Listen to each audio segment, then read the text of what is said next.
Bom dia! Hoje eu vou falar sobre It, capítulo 2, continuação do filme de sucesso de terror lançado em 2017. It, capítulo 2, foi lançado nas salas de cinema no ano passado e se passa 27 anos depois dos acontecimentos do primeiro filme. Para começar, eu vou falar um pouco dos aspectos cinematográficos e numa segunda etapa eu vou chegar naquela parte que eu adoro, de esmiuçar o tema do filme e tornar mais aparente o conteúdo mais profundo que permeia toda a história e a construção das personagens, seja nas entrelinhas ou escancaradamente. Eu imagino que muita gente que está vindo aqui já assistiu o filme, mas para ser justo com todo mundo, eu vou fazer essa primeira parte toda sem spoiler, e aí quando eu sentir que vai vir a parte spoilada, vai vir um aviso. Assim. E eu também vou deixar na descrição o timecode falando de quanto a quanto é que tem spoiler. Mas de cara eu posso dizer, se você não viu o filme, veja. Na parte spoilada, eu vou falar sobre 3 das questões que eu acho mais cruciais e eu vou falar também os 3 maiores erros ou frustrações que eu senti nesse filme. Então vamos lá. Bom, o filme foi dirigido pelo mesmo diretor do primeiro, Andy Muschietti. Os atores escolhidos para representarem as versões adultas das crianças do primeiro filme estão bizarramente parecidos com eles. Você tem a Jessica Chastain fazendo a Beverly Marsh, o James McAvoy fazendo o Bill Denbrough, o Bill Hader fazendo Richie Tozier, o Isaiah Mustafa fazendo Mike Hanlon, o Jay Ryan, que é um ator neozelandês, fazendo Ben Hanscom, o Andy Bean fazendo o Stanley Uris, e pra mim o melhor de todos, James Ransone fazendo Eddie Katzbrak. Você sabia que o cara que interpretou o Mike, o Isaiah Mustafa, é o mesmo cara que fazia aquele comercial maravilhoso do Old Spice? Hello, ladies. Look at your man. Now back to me. Now back at your man. Now back to me. Fun fact, esse comercial era tão bom que mesmo sendo totalmente voltado para o público masculino, até eu usei esse desodorante durante um tempo.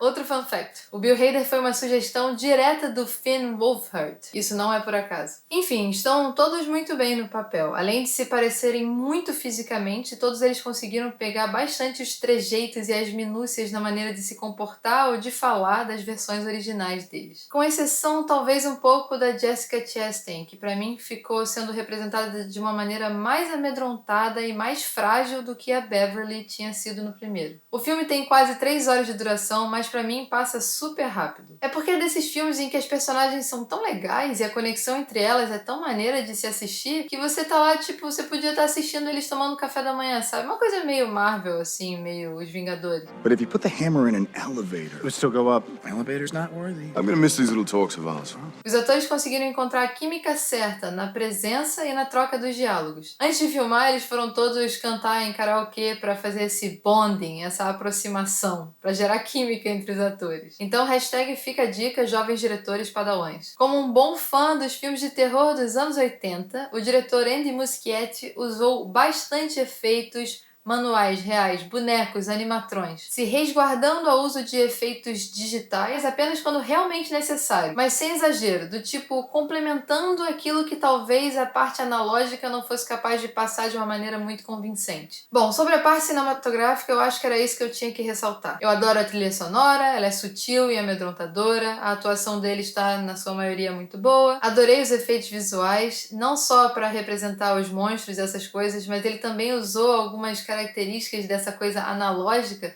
também para solucionar algumas cenas. Tem uma, por exemplo, em que o cenário parece que está girando, que nem naquele filme A Origem, do Christopher Nolan. É muito boa. E só essa coisa da nostalgia do filme pelos efeitos especiais mais analógicos, isso também me conquista bastante. Então agora a gente vai para algumas das temáticas do filme, ainda sem spoiler, que é responsável por boa parte do porquê que eu gosto tanto desse filme. Logo no início, quando eles se reúnem, a gente fica sabendo que quase todos eles, com exceção do Mike, que foi o único que ficou lá na cidade, esqueceram bastante os acontecimentos prévios. Apesar das memórias deles irem retornando aos poucos, esse esquecimento pareceu tipo um desses subterfúgios que o dono do estúdio dá, falando assim, então vamos fazer eles esquecerem para que a gente possa meio que repetir a estrutura do primeiro filme no segundo, só que com cenas mais dramáticas e mais assustadoras. Muita coisa se repete. Mas talvez o que salve o filme de ser muito previsível é o fato de que o primeiro já tinha vários vai e vens, numa narrativa meio errática que fazia o espectador não saber saber muito bem qual seria o próximo passo. E nesse eu sinto que isso acontece novamente. Em muitas histórias do Stephen King, 3 temáticas se repetem com frequência: a infância, a amizade e os conflitos familiares. É só a gente pensar em Carrie a Estranha, Conta Comigo, O Iluminado. Os filmes baseados nas histórias do Stephen King muitas vezes têm essa camada de drama real metaforizado pelo terror ou pelo sobrenatural. Tipo A Espera de um Milagre também, por exemplo. Esse caráter disruptivo, ou seja,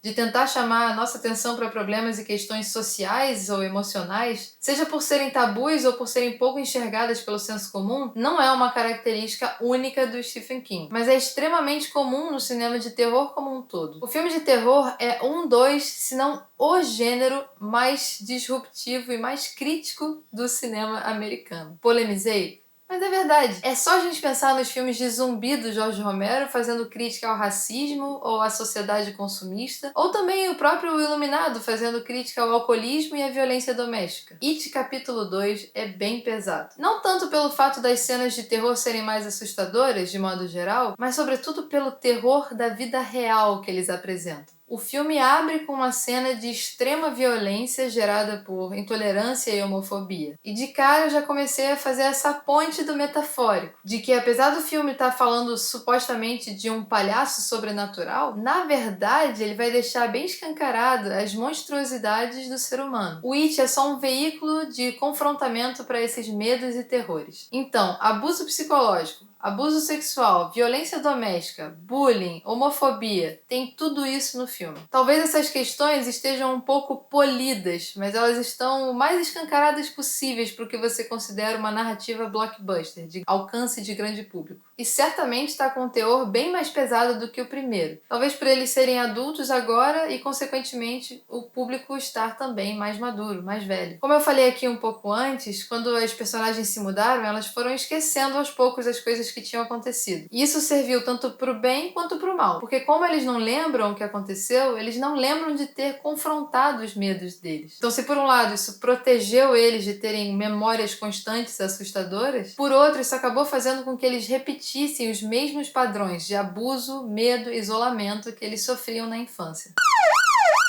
Agora sim eu vou começar a falar de alguns entendimentos e algumas cenas específicas que já são realmente spoiler do filme. Claramente o filme tentou dar um papel central para o Mike, o único ator e personagem negro. Momento de aprendizado para a branquitude. Para quem não conhece o termo Tolkien, não, gente, não é Tolkien o escritor de Senhor dos Anéis. É Tolkien no sentido de símbolo, ficha, passe. Essa prática é muito comum no universo do cinema e do entretenimento de modo geral, de sempre ter 1 ou 2 atores negros só para você poder dizer que está sim incorporando uma representatividade mais diversificada, é chamada de tokenização. Bom, mas voltando. Pelo teor de crítica social, era de se esperar que o filme iria tentar dar uma importância maior ao personagem do Mike. E até certa medida eles fazem isso, no sentido de que é ele que une todas as personagens e é ele que detém um conhecimento maior sobre o que deve ser feito, como por exemplo o ritual. Entretanto, esse saber diferenciado que ele possui acaba virando justificativa para ele ficar ausente de várias cenas. Enquanto cada um deles tem que reacessar os seus medos em cenas individuais, o Mike acaba sendo apenas mediador dos acontecimentos, ou impulsionador da narrativa. Você vê que o filme fez um esforço real para reafirmar a importância dele. Ele nem morre! Mas agora, sério, isso acaba ficando no âmbito muito mais teórico do que prático. Porque na prática mesmo, a sua personagem acaba ficando sem muita personalidade e pouco expressiva, com pouco protagonismo real e efetivo. Mas uma coisa que eu achei interessante, assim, no universo simbólico do filme, foi eles terem invertido os valores de positividade e negatividade entre luz e sombra, que as pessoas consideram que é uma coisa que sempre foi assim. A luz sempre foi associada a uma coisa boa e a escuridão sempre foi associada a algo negativo. E eu acho muito perigoso quando a gente acha que sempre as coisas foram de uma maneira e que, sei lá, mesmo que tivessem sido, que elas não poderiam mudar. Então eu achei essa uma mensagem sutil, bastante relevante. Pode parecer boba essa questão da linguagem, mas a linguagem é um campo simbólico de muito embate de poder. A outra questão que eu achei muito maneiro o filme abordar foi a homossexualidade. Não só eles trazem esse assunto dentro de algumas cenas de homofobia e de violência, mas também através da personagem do Rich, que é gay, mas que até hoje não se expressou sobre isso. Por um lado, isso é pouco factível, a pessoa tá nos anos 2020 e não ter ainda se assumido como gay. Mas como isso serve como um elemento narrativo do filme, no sentido de que era esse o medo que ele tinha que encarar,